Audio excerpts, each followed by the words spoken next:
Tubers, today we're going to change out an induced draft fan motor on this. It has bad bearings on this one. This is an Olsen furnace Ultramax HDS 90M. Some tools is we need a flat-headed screwdriver. We also need a drill with a 3/32 bit. So I'm going to go ahead and first thing you want to do is kill the power to this, which I already have, and now we're just going to take apart this Fernco here. Coupling's holding it on. Loosen this guy up.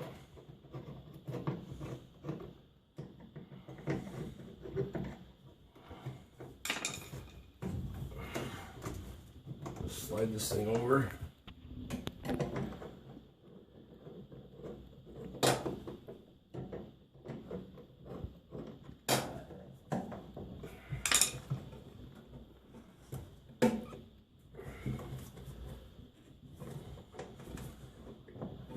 Get this fan out.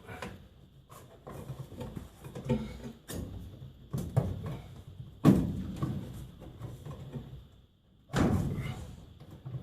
we go. Then disconnect the power here, going to the motor. This comes right apart, and this tube right here senses the draft, goes to the draft switch. I disconnect that. And there's 4 screws. This is your ground. Make sure, remember when you put that back together, you put it in the right spot. It grounds out the motor. I'm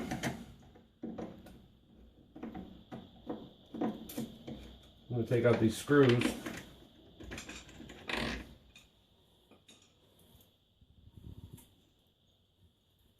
Set that aside.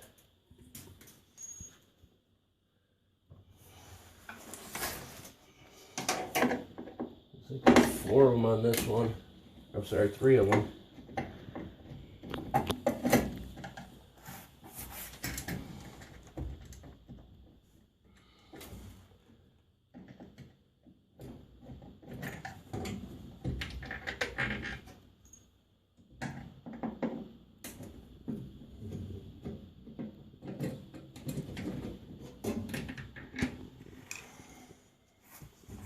The motor should work its way out of here.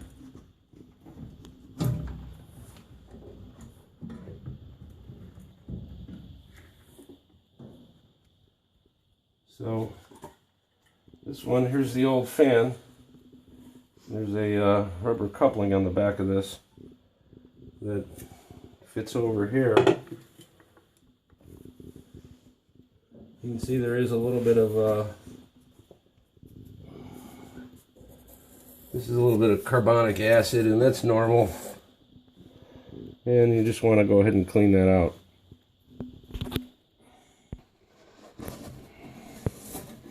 Yes, we're just going to clean this out a little bit. And towel.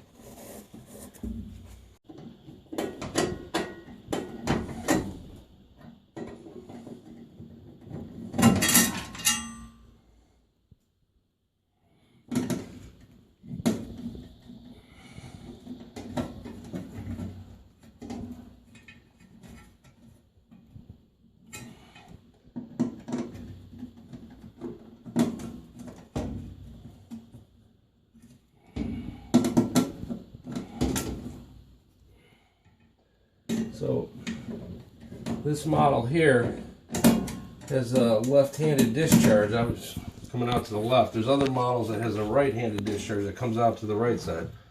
But this is the left-handed version.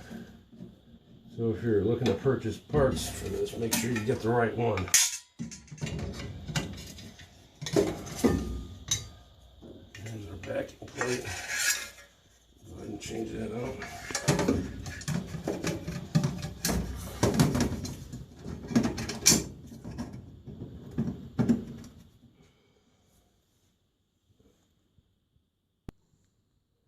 So the plate that came with this kit is actually a different size than what I have here. This looks like if it's for a different furnace that you're going to need that.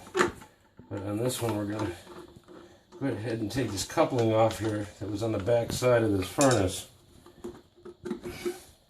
And This metal ring is important because when you put the new one in, this motor is standard on multiple furnaces. So if you had a smaller furnace, this ring would only allow so much air through. And of course you want to make sure you keep the same ring that you have on there, which I guess you'd have no other choice, to make this motor fit. I'm just going to hand tighten it snug, nice and solid on there.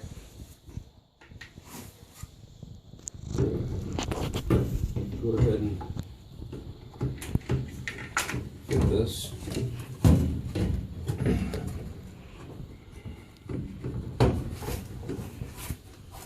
And make sure that fits directly back in there.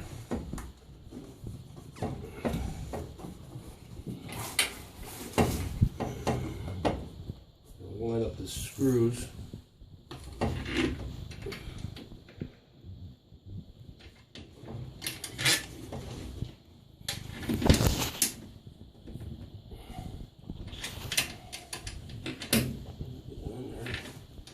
It's always easy to take them out and then to put them back in.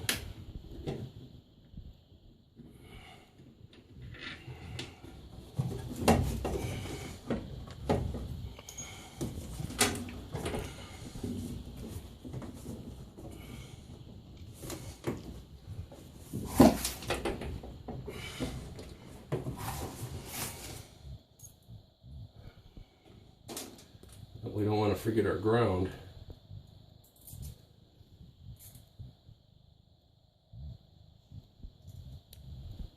Grounds the motor.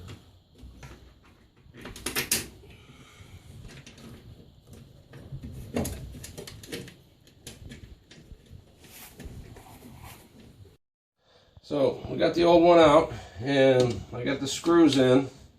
They're tightened down snug. We're going to tighten down this fern cone. It's easy just to slide it right across here. I get the ground strap back in. I'm going to snug up this fern cone like so. Their flathead screwdriver.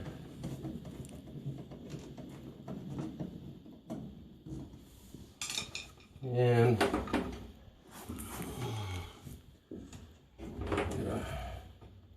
hook our power up.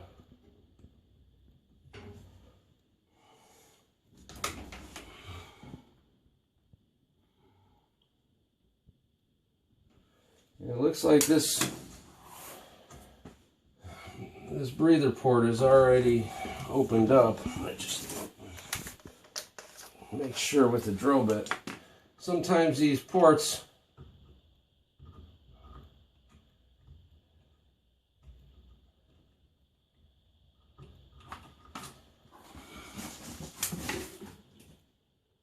you're gonna have to drill it out a little bit.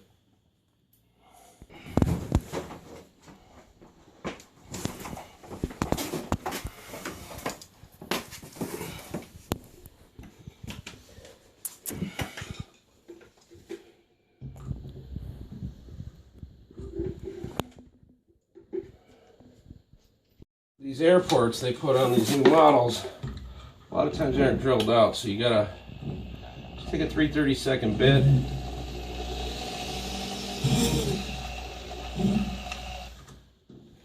Make sure that port's opened up, and that allows our sensing tube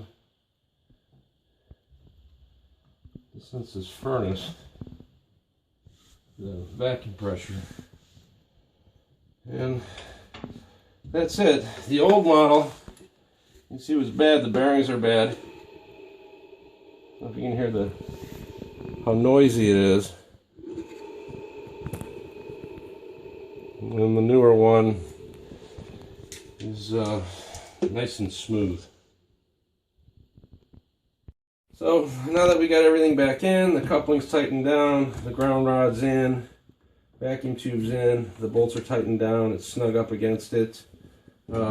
power connectors back in. We're going to start this up, and upstairs I already put the thermostat on. I'm going to power this up.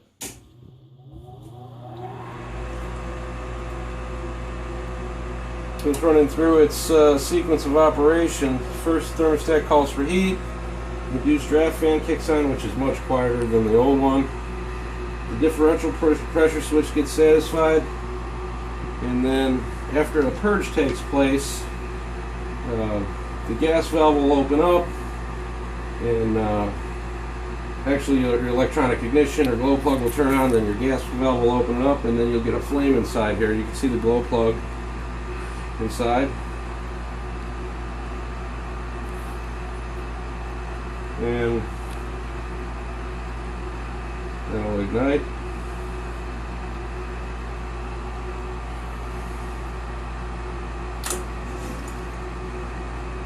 Our gas valve open. Now it's warming up the heat exchanger. Once the heat exchanger gets up to temp, this fan limit switch here is raising up in temperature, and this one's set for about 120, 125 degrees. Once it gets up to that temperature, the fan will kick on to the rest of the house, and then take that heat from the heat exchanger and put it through the rest of the house.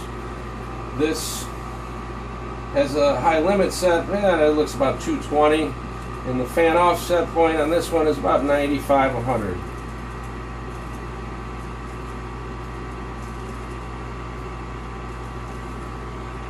This looks like, you can see our dial is turning as the temperature rises. And it's going to cause this fan switch to kick on any second here. The temperature is rising.